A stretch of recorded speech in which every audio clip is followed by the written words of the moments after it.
这就是 CNN。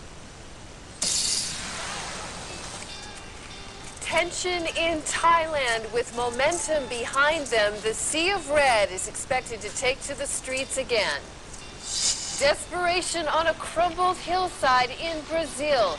The death toll rises again as rescuers search for survivors in the mud. And despite enormous pressure and criticism, Tiger Woods holding his own at the Masters.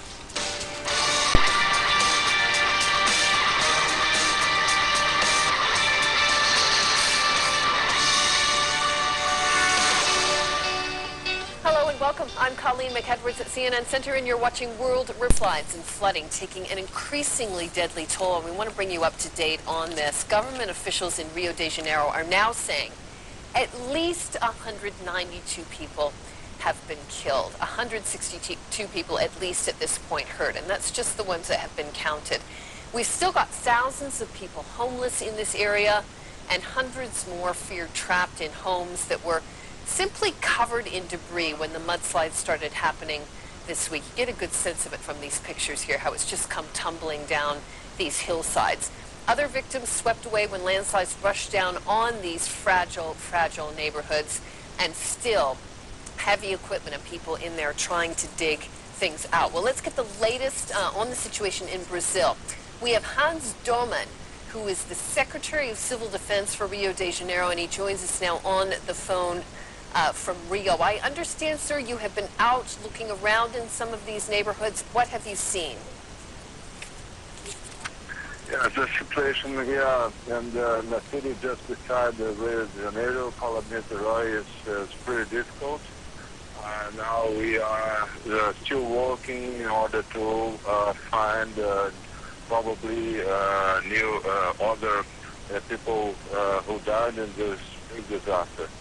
We have here the most intense rain and the most intense flooding over the past 40 years. So it was a very huge natural disaster.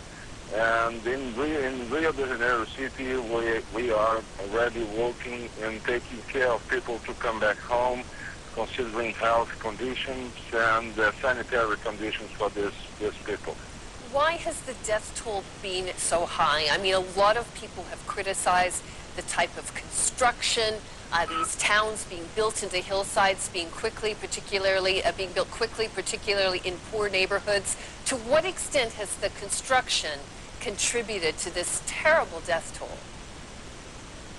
Yes, this is obviously a major point. This is a very poor area, and there are double responsibility in this issue. The first, considering people who did these houses in no appropriate way to do it, but the major issue here is the responsibility of all the national government who permitted it or even incentive this kind of construction. That this kind of construction are very poor and completely out of order. So we should work on this issue here in order to prevent future disasters. And Mr. Dohman, you are not anywhere near out of this, right? I mean, I'm reading estimates of thousands to millions of people still homeless. It's possible, isn't it, that there could be many, many more deaths before this is through. How are you coping with this? Yes, this is a very challenging situation that we should work during the next few years. The federal government are helping a lot this situation and opening some educational programs in order to begin this effort and giving the people the chance to have constructions and house well constructed in appropriate way. Probably we need 5 to 10 years to work on this issue. This is a cultural problem also. during the last century over the country. People are doing this kind of constructions in the cities in Brazil. So we have both challenges, cultural and how to budget this enormous change that we should do here.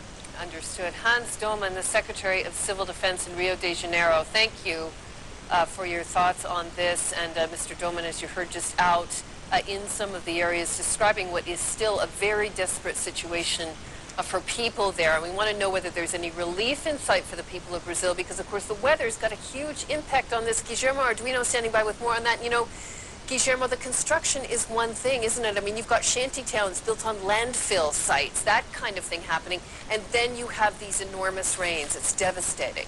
We cannot ignore that the rain that we got here over Rio, Niteroi, and the towns around was extraordinarily heavy, 3 times as much as we see in 1 month, only in 24 hours. But these things happen, and we have to be ready for that. Now, looking forward, the weather is going to improve. You see, right now we have partly cloudy skies, so not much going on. And these are the numbers that I was talking about. Look at the statistics concerning the rain that we got here in Rio de Janeiro, an area that got 107 millimeters on a regular April, but this time only in 24 hours, 287 millimeters. What we have in the immediate forecast is the chance of rain showers. Why? Because this high is pumping winds that pick up the moisture and then dump the moisture over here. We are going to see on and off rain showers isolated, but the long-term forecast as of now looks good. So we have 15% chance of rain showers, and that's about it. So I think we are now going into a better weather situation, Colleen. Well, that is good to hear, Guillermo. Maybe a better situation. Very good news to hear. Guillermo Arduino, thank you. Appreciate it.